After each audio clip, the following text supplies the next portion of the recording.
Good afternoon, and welcome to the Wednesday afternoon conference call with Trusts Unlimited.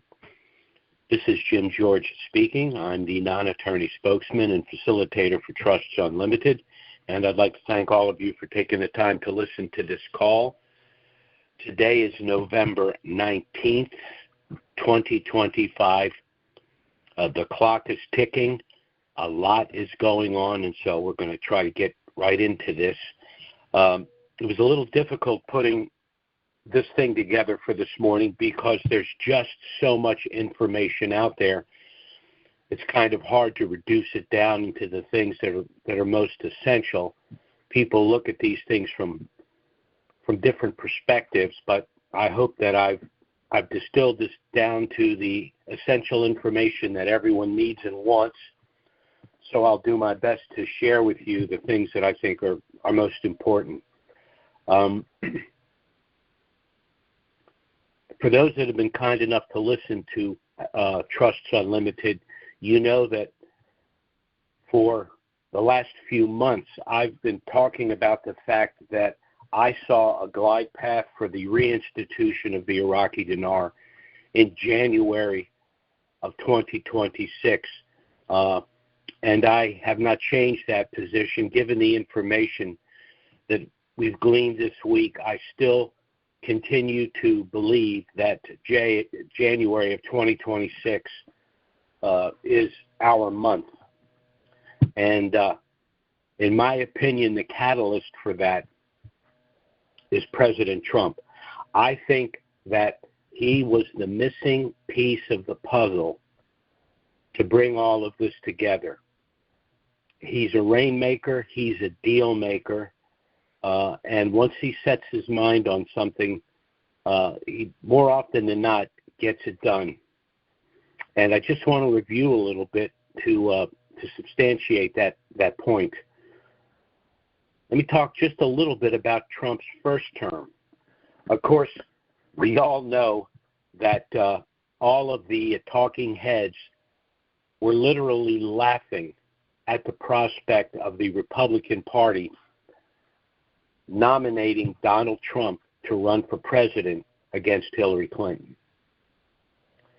And he stopped the laughter pretty quickly. But when he was running, he made points that resonated with individuals. He railed against our massive trade deficit, and he said that the United States was being pilfered by other nations globally, and that we needed a level playing field in order to compete internationally, globally. He cited China and the massive trade deficit that we ran by China's practice of intentionally devaluing their currency in order to corner trade markets. And he cited Russia as a superpower merely because of its massive revenues from the sale of oil. So Trump went to work negating their unfair advantage. With regard to China, although it was a global effort, he instituted tariffs. And what the tariffs did was offset the devalued currency of China and other countries that utilized that practice. And he also had a saying, drill, baby, drill. Substantial increases in the production of oil in the United States dropped the price of oil globally, which of course hurt the revenues for Russia. They still have not, in my opinion, recovered from that. But I'll tell you what that did do. It ignited the American economy because a reduction in the price of oil meant a reduction in the price of the production of goods and services, which meant that Americans could buy those goods and services at a substantially lower price. But he did something else, too. In the Middle East, and of course those of us that have dinar and dong and other currencies were, of course, interested in the Middle East. But the problem in the Middle East was the Iranian regime and the hegemony of the country surrounding it. And the problem specifically in Iraq was General Soleimani, who was orchestrating the militias inside of Iraq to create all kinds of chaos. Iran viewed Iraq as basically its little brother and thought that it could bully its little brother and take whatever it wanted from the country, and they were relatively successful at that. But Trump did a couple of things. The first thing he did was assassinate, or kill General Soleimani. And the second thing he did in his second term, of course, was completely and utterly destroy Iran's nuclear program. So Iran had no leadership militarily, or at least a substantial loss in their competent leadership. And the revenue and control that they expected because of the threat of the nuclear weapons was completely taken off the table. For those of us that watch the news every day, we hear precious little about Iran now. And I don't think Iran will even consider climbing out from under the rock that Trump put them under till he's out of office. But let's talk a little bit about Trump's second term, and specifically how he's working with countries like Iraq and Vietnam, because he wants their currencies reinstituted at a Basel-compliant rate, not only because he wants to see that for all countries, because he knows that wealthy countries that can support themselves and enjoy their sovereignty are not going to get involved in wars. And as you know, Trump has already ended 3 or 4 conflicts as well. So Trump is working with the IMF, the World Trade Organization, U.S. Treasury, to facilitate global and national wealth creation. But he's also engaged specifically the services of the Oliver Wyman Group to assist Iraq and other countries, although it's not discussed that much, to assist Iraq with the completion of their monetary reform. And this is what we have all been waiting for. We've been waiting for that catalyst to take all of this and put it together. We have clients that have been with us for a year, for 5 years, for 10 years, for 15 years, waiting patiently for this to get done.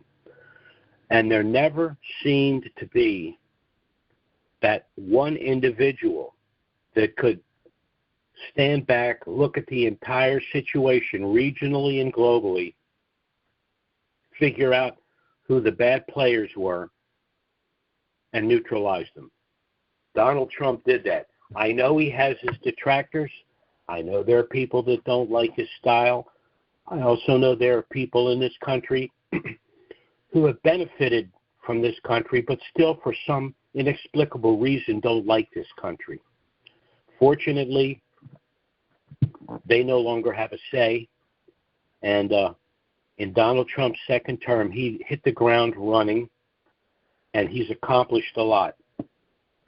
Let's talk a little bit about what he's accomplished in Iraq. Well, first, who are the players in Iraq? We have Soudani, the prime minister. We have Alak, the governor of the CBI. Fortunately, those two are working to reinstitute the monetary policies that were initially established by Shabibi decades ago. We also have Soudani's coalition within the parliament, meaning that the Soudani coalition has sufficient numbers, seats in parliament, that the pro-Iranian officials within the parliament can no longer gum up the works and do everything they can to detract, to deter, to defer what's happening. The last thing I want to mention is the National Bank of Iraq has successfully completed its transition to a new global standard SWIFT system. Now, this makes absolutely no sense within the Iraqi dinar 1310. So all of this groundwork, which has taken literally decades, has taken us to the place where we can say legitimately that Iraq has achieved security and stability. And this is why in the beginning of this little discussion I said that in my opinion, I expect to see the reinstitution of the Iraqi dinar in January of 2026. Now, there are those that will say, yes, we've been involved in this for a long time. It's always been 2 steps forward, 1 step back. I hear you. I agree with you. There's no slam dunk here. But what I'm saying is everything that's been accomplished in 2025, and specifically in the last 90 days, makes absolutely no sense if for the Iraqi dinar to remain at 1310. There's been military excursions into the country. There have been massive investments by nation states. Millions of individuals such as ourselves have invested money, some of us money we couldn't afford, because we believed that we get to the point where we are today. And I think that we have the right people in the White House, in the Treasury Department, in the international groups, and in the country of Iraq to force this thing to fruition. In my opinion, this can and should have happened a long time ago, but the detractors did everything they could to try to scuttle this thing. There are even people in our country right now that don't want to see this happen. I don't want to get into the geopolitical stuff or any of that. It's unfortunate that that's the case, but I think the game is over. They've lost. Iraq has won. The citizens of Iraq have won, and the people that have patiently invested and waited, literally some of them for decades, have won.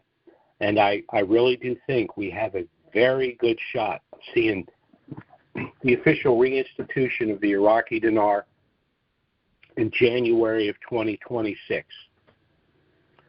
So there's really not much more to say.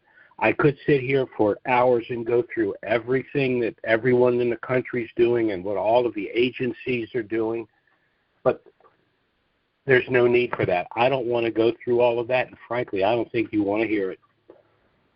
So I'll just confine my remarks to the essentials, and that's what I've done. Now, for those of us that do have currencies, we have a decision to make. Do we want to protect that wealth for ourselves, our children, and future generations? Or do we just want to roll the dice and let everyone on planet Earth know what we now possess? Because it's unfortunate that individuals of great wealth and little experience with managing money lose that money. You could go back over 100 years to the wealthy industrialists in this nation, and they used to have a saying, control everything, own nothing. Or reverse it, own nothing but control everything. What do they mean by that? They mean that under our system of civil procedure, it's when you hold assets in direct title that you can lose control of them or lose them outright. So you have to establish a mechanism in certain entities to protect that wealth so that it cannot be taken from you.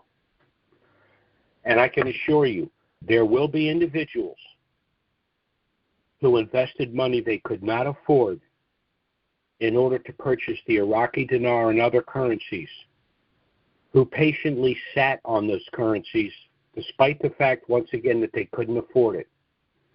They will go to the bank. They will exchange their currencies in the not-too-distant future. They will be as happy as a human being can be, and in 3 to 5 years, they're going to be flat broke again. because they either made a mistake or someone took unfair advantage of them and they lost it all. And there's nothing worse than acquiring substantial amounts of wealth and gotten a taste of what it's like to be truly financially independent and then to lose it all. This is why Trusts Unlimited has established a trust to protect for future generations as well as for yourself the wealth that you will acquire when you walk out of that bank in the not too distant future. Now, why would you establish a trust and what are the benefits? Well, the first benefit is you're officially off the grid because you are the beneficiary of the trust, but the trust owns the assets. What this means, very simply, is that your privacy and your anonymity are preserved.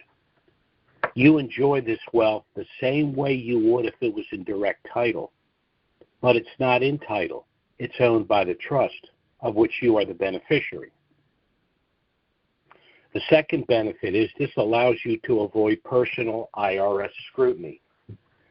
The IRS is loath to audit sophisticated trusts. The first order of the IRS is to go after the low-hanging fruit.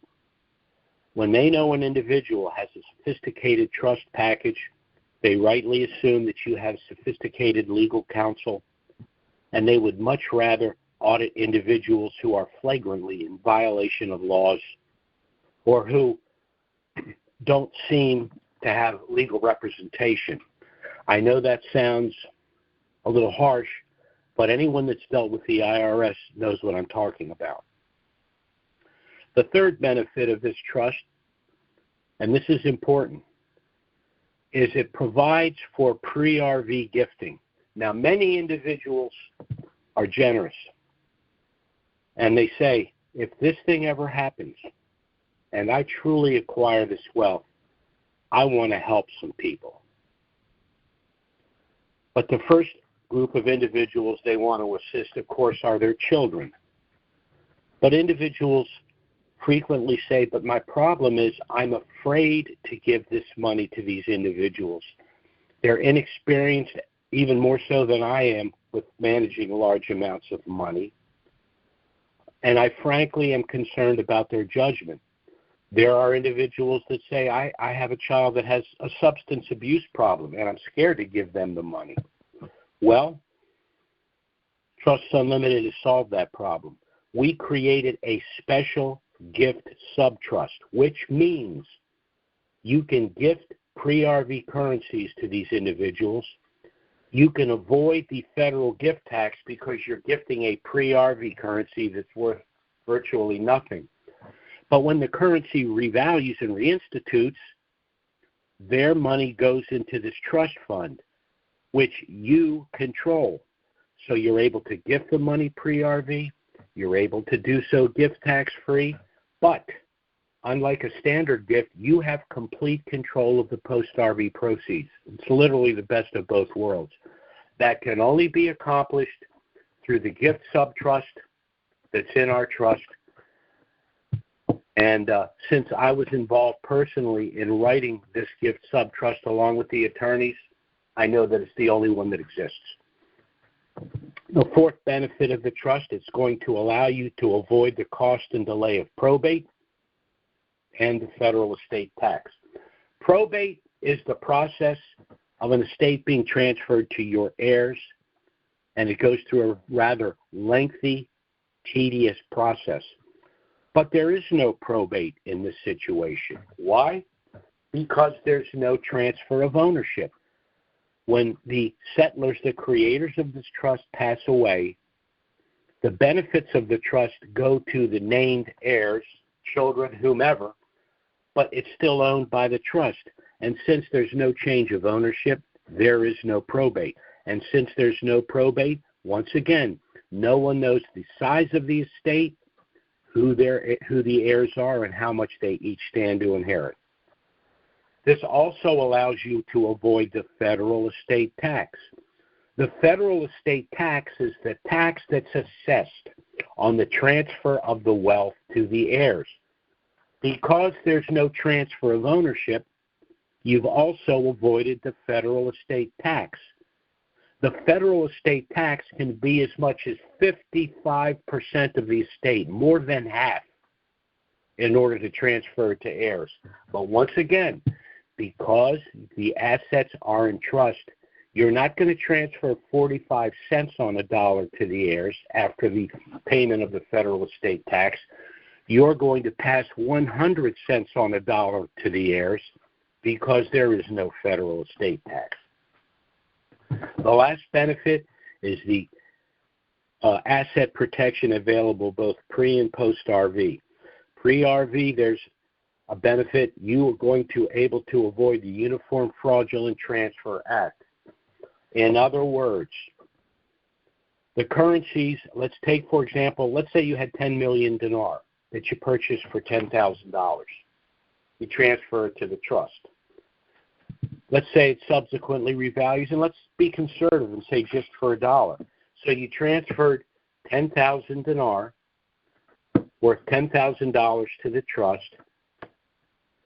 It revalued, 10 million dinar that you transferred to the trust. It revalued for $1. Now you have $10 million in trust. Can you be sued for $10 million? No. Why? Because the currencies were only worth $10,000 when you transferred them out of title to the trust. So here's a benefit right away just by transferring the asset to the trust. Post-RV, there's a benefit I like to refer to as limited liability stop loss. This protects you from future bad acts after you've acquired this wealth. This protection is accomplished through a strategy called segregation of assets. Basically, you have 10 million dinar, you transfer them to the trust. They subsequently revalue, let's use a more reasonable number, for $3. You now have 30 million in trust. So you decide to make some purchases. You purchase a new residence, a vacation home, cars, boats, etc. But as you purchase these items, you place each of them in their own separate subtrust to be managed by the master trust, the initial trust that you established pre-RV to which you assigned the currencies. Now, how does this protect you?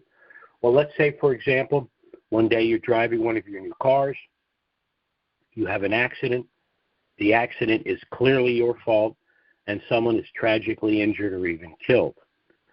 Well, obviously, the individual, the family of the individual that's been seriously injured or killed is going to want to sue you. But civil suits are about monetary awards, and you don't legally own anything. So they're sued. They're left to sue the owner of the car. Well, who owns that car?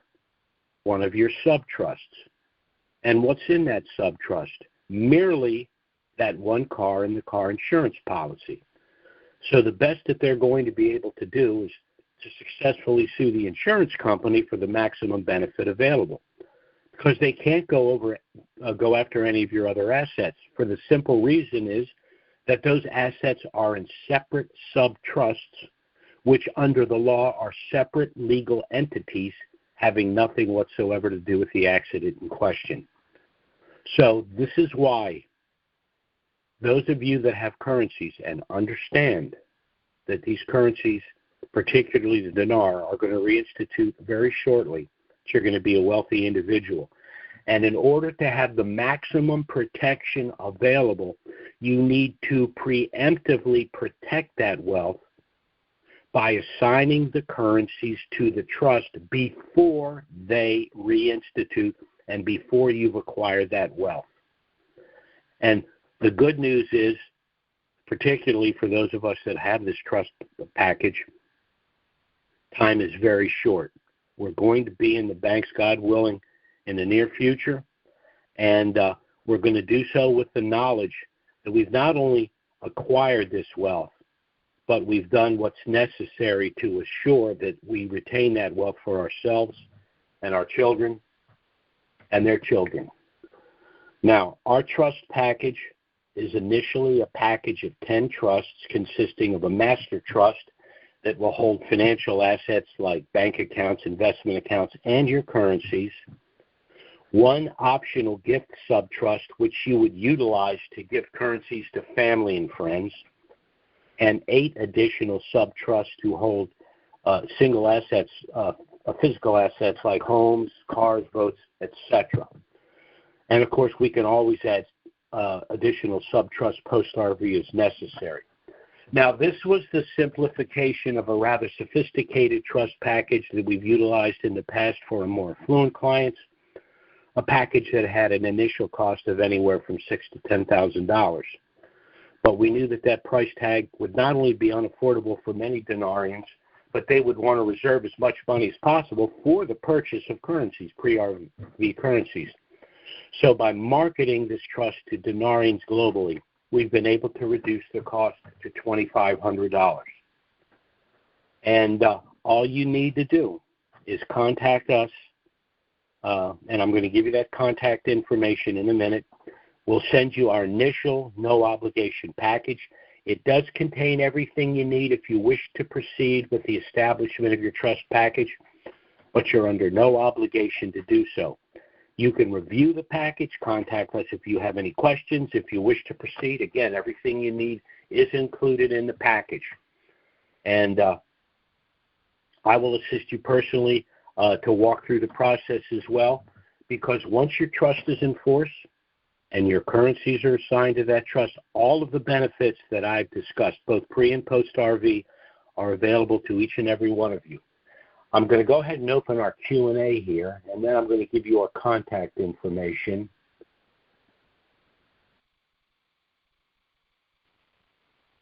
Okay, anyone that has any questions for us is certainly welcome to ask those questions. I will give you our contact information again. If you're interested, now for some reason it looks like the questions are coming back in. I thought we lost some people. I'm going to give you our contact information. If you'd like to get our initial no-obligation package for review, you can contact us by email or phone. Our email address is trusts with an S, unlimited, LLC @gmail.com. That's trusts with an S, unlimited, LLC @gmail.com. And our phone service, which is 307-274-4122. That's 307-274-4122. Contact us by email or phone. We'll be happy to assist you in every way. And once again, time is running short. We're getting into the Thanksgiving, Christmas, and so you might want to get this done and in the can before all of the distractions of the holidays.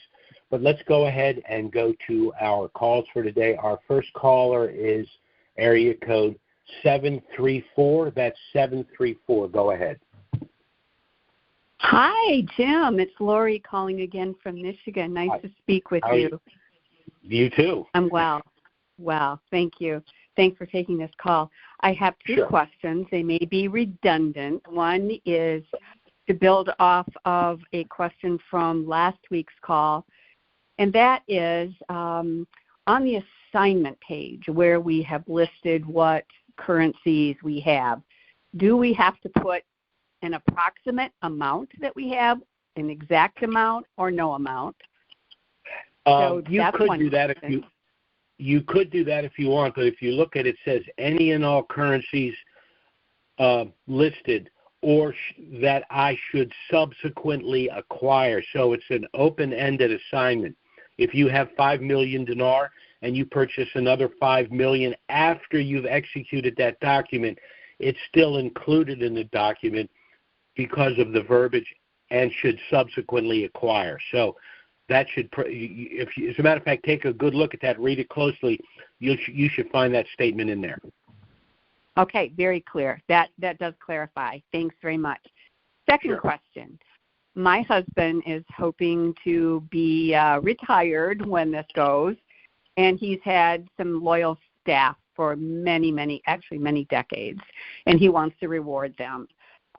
We really don't want to control the assets by placing their names in a subtrust.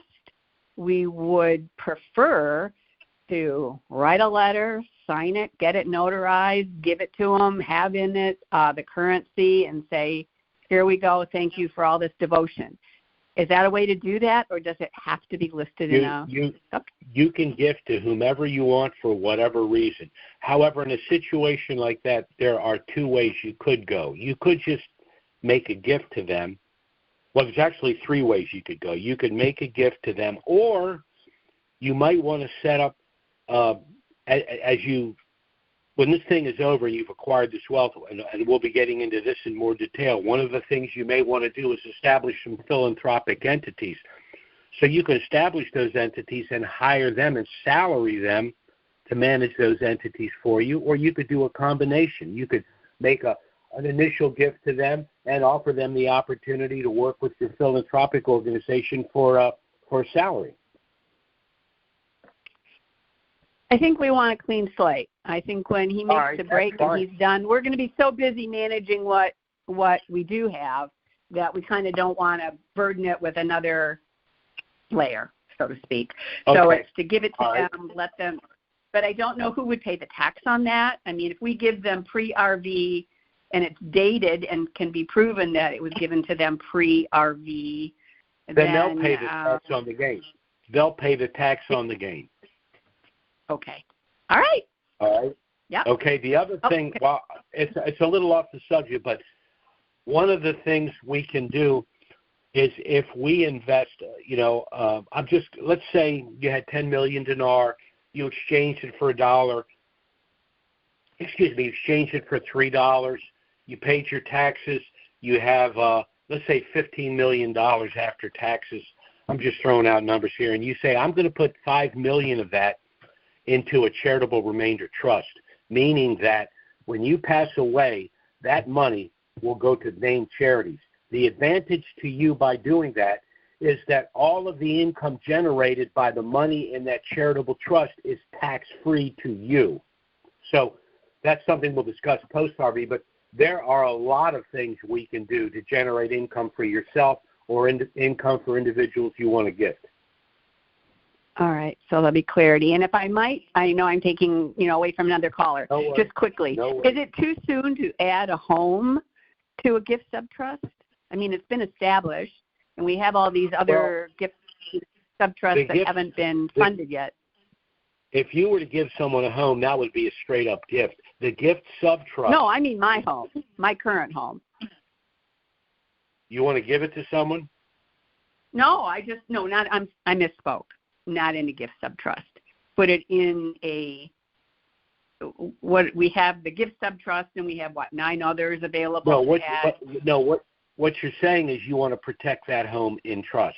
Yes. We're going to be funding the subtrust post RV, and the reason we've waited that long is because we've been at this a long time. When someone has a net worth of $800,000. and then a week later they have a net worth of $17.5 million. What they thought they wanted to do initially is not what they decide to do post facto. So we're waiting for the event, and after the dust clears and everyone knows what they have, that's when people make final decisions about what they want to keep, what they want to give, what they want to sell. Perfect. Love it. Okay? So good. Thank you so very much. Okay. By the way, I hope it helps others too. Yeah, by the way, I have relatives in Ann Arbor, and one of my favorite things is to go up there and watch Michigan games, football games. Well, we're actually prefer hockey, but Michigan's been on, they've been getting better. So we love the quarterback, and all is good up here. Thank you. It's beautiful. You too. Take care. Bye-bye now. Thank you so much. Bye-bye. Sure. Bye-bye. Our next caller is area code 281. That's 281. Go ahead. Hey, good morning, Jim. This is Robert from Texas. Thank you very much for taking my call.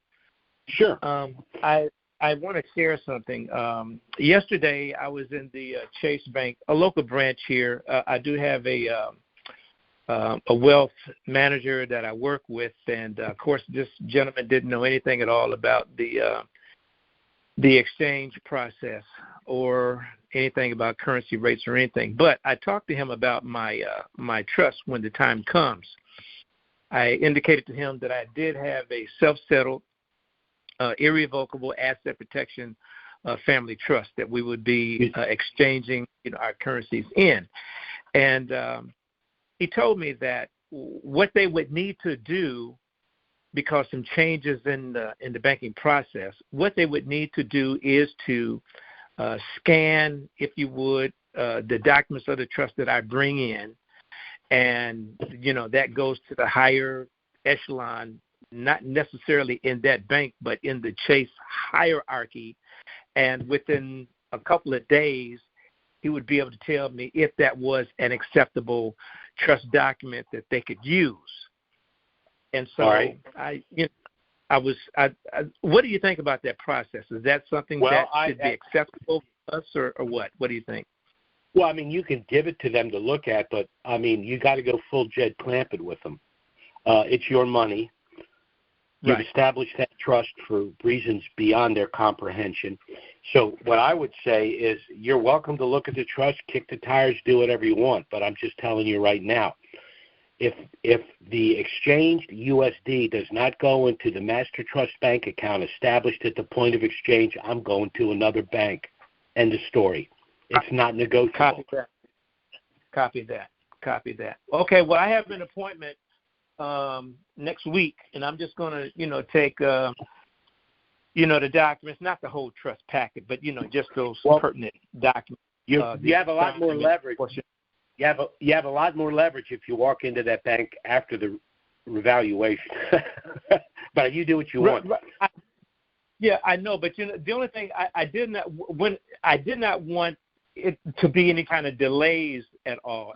I didn't want to exchange it and then go into the bank, and then we got to wait 2 or 3 days to see if we can work with this trust or not. I wanted to do that beforehand, and that way I'll know if the trust is an acceptable document that they can work with. And I can't fault that. You're upon thinking about that, you're probably right. It's probably not a bad idea to do that. By the way, are you military or were military? Yes, I'm retired military, and I was actually in Kuwait and Iraq at the time back, when I purchased the majority of my currencies right there in the marketplace. We would go to the exchanges and just buy currency like crazy, and it wasn't uncommon for us to walk around with millions of, right. dinars. We felt safe over there in the States. Yeah. Well, as soon as you said copy that, you sounded military, but I actually have 2 nephews that were over there in Iraq too. So, and they have a lot of currency and our trust as well. And I would tell them the same thing I'm telling you.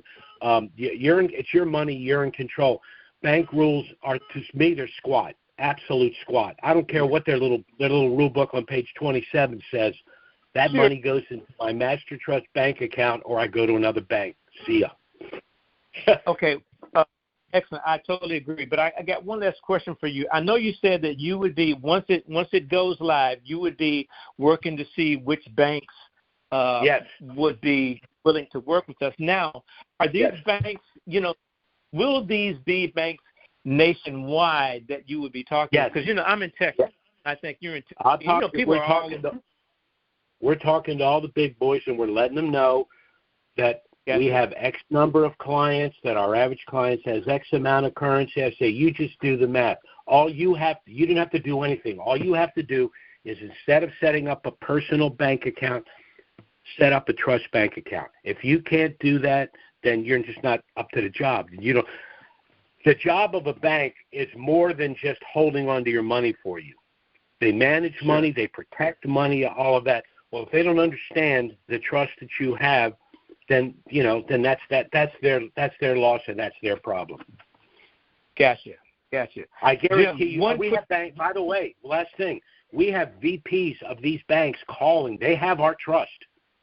Of these big banks, they have our trust. So,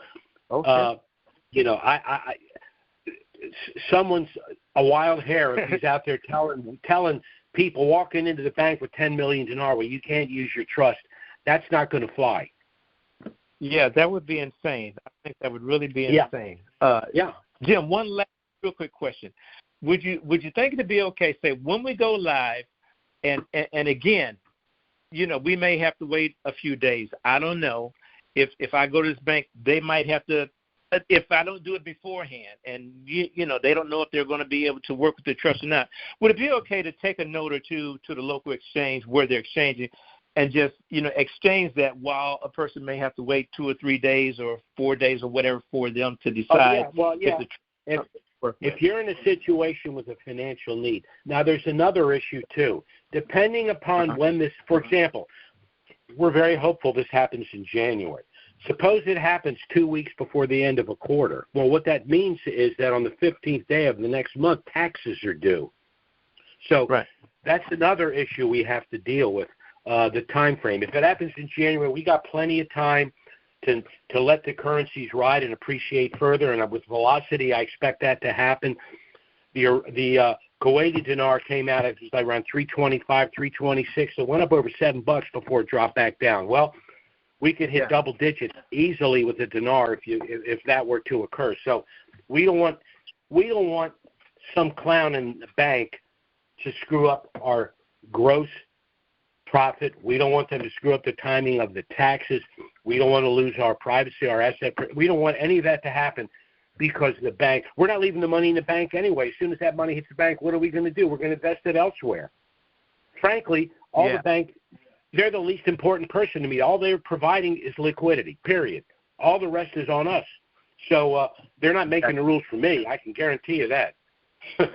Well, many of us are following your lead, sir, so they are making the rules for us either. Okay. Copy that. Well, Jim, that's all.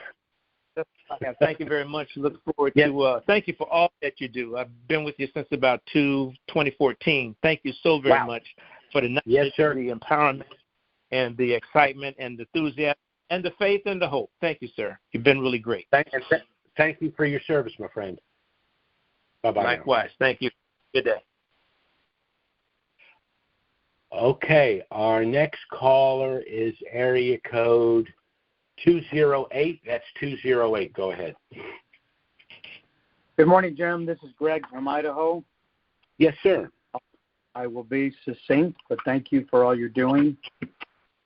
The EIN number, Jim, that goes with the gift trust, is it best to have that assigned prior to the reinstatement? It's better to have your EIN numbers established. You want your trust document executed so it's legally enforced. You want the currencies pursuant to the assignment form executed so that the currencies are out of possession and into the trust prior to the reinstitution. And you want the EIN numbers because sometimes they take time to get you an EIN number, and you want that as quickly. You want it in your possession so you could go to the bank the next day if you wanted, and you need the EIN number in order for the banks to establish the bank account for the master trust and the gift subtrust. So, yes, make sure you have those EIN numbers. You have the document. You'll take it in there. You'll need that to set up. You can't set up the account without an EIN number. They'll use your Social Security number. That defeats the whole purpose of the trust. That makes perfect sense. I appreciate your clarity on that. My second question, the short-term capital gain rate, the highest rate presently, based on my research, is 37%. Again, that's for short-term capital gains. Right. Presently, that's all we have to deal with in terms of projecting a possible budget or possible tax level, whatever the tax level would be. That's all we have to go by currently, correct? Well, you make it sound as though it's all going to be treated as short-term cap gain. If you had currencies for 20 years, why would the profit be short-term cap gain? Well, that's the next follow-up question. Is that the correct categorization, or would the long-term rate be more applicable? Well, I mean, if you purchase a stock and sold it 18 years later, are you going to pay the short-term cap gain, or are you going to pay the long-term cap gain? Yeah, I get where you're going with it. I understand. Okay, so it would be more appropriate to budget for the long-term capital gain rate, the highest rate, more than likely, at this point in time. Well, I mean, okay, if you want to budget and you want to be very conservative and you want to make sure that you've got your liquidity, then you assume the higher liability with the short-term cap gain rate. I can't fault that, but I'm just saying I don't see how the short-term cap gain rate would be applicable to an asset that you sold at profit that you'd held for 18 years.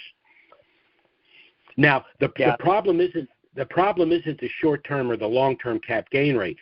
The problem is whether the IRS is going to call it ordinary income, and you pay the ordinary income tax. That is a distinct possibility, and that's what I'm personally assuming. I'm assuming it's going to be ordinary income. That's why you establish the philanthropic things to avoid the tax altogether.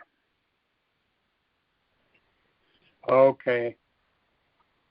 Just let me give you. I hate to belabor. Let me give you an example. Let's say you had 10 million dinar, and let's say you got $3 for it. So that means that when you walk out of the bank, you had $30 million in the account that's going to be taxable. However, if you had put half of that currency in a charitable remainder trust, meaning that upon your death, the benefit would go to the charity and not to you, on that portion, you would not pay the tax. So you would reduce the tax on the overall amount, which means it would increase the income generated to you during your lifetime. But those are all issues.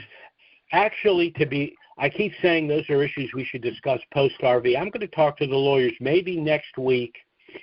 We need to have a little bit more of an in-depth discussion about some preemptive charitable things we can do to reduce the ordinary income tax we'd be exposed to on the profit from the exchange. So I'll make a notation of that. But, what I've said to people that have asked this question, if you're they'll call and say, well, here's my tax bracket. This is how much currency I have. If it comes out at such a rate, this is what I'm going to have after taxes. Say, well, if that's not enough, buy more currency. That's cheap. That's cheaper than hiring a very sophisticated attorney. Go buy 5 million more dinar. Right. And do it that way. Well, it's good to anticipate that. I can see the wisdom in what you're saying. I appreciate that presentation. My last quick question, Jan, is on the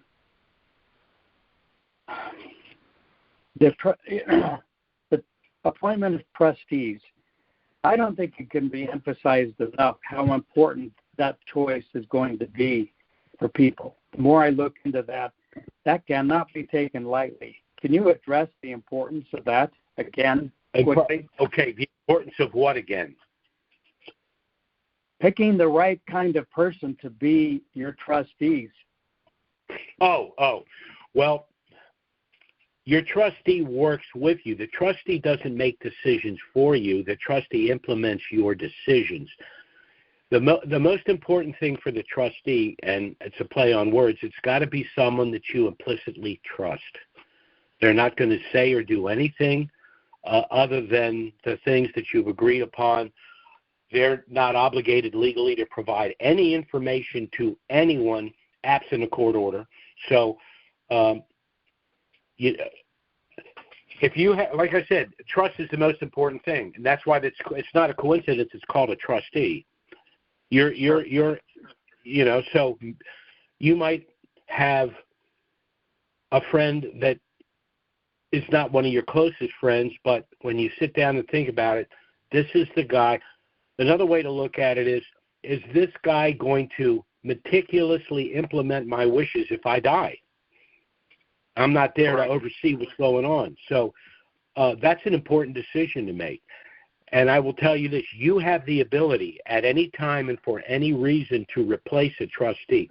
We have individuals that call us from time to time that say they're having problems with their trustee. And what do you mean? There's nothing going on. It's a dormant trust. Currencies are assigned to it. There's nothing for the trustee to do. Well, they offer their opinion or they don't think. I said, well, then you need another trustee. That's not the trustee's job.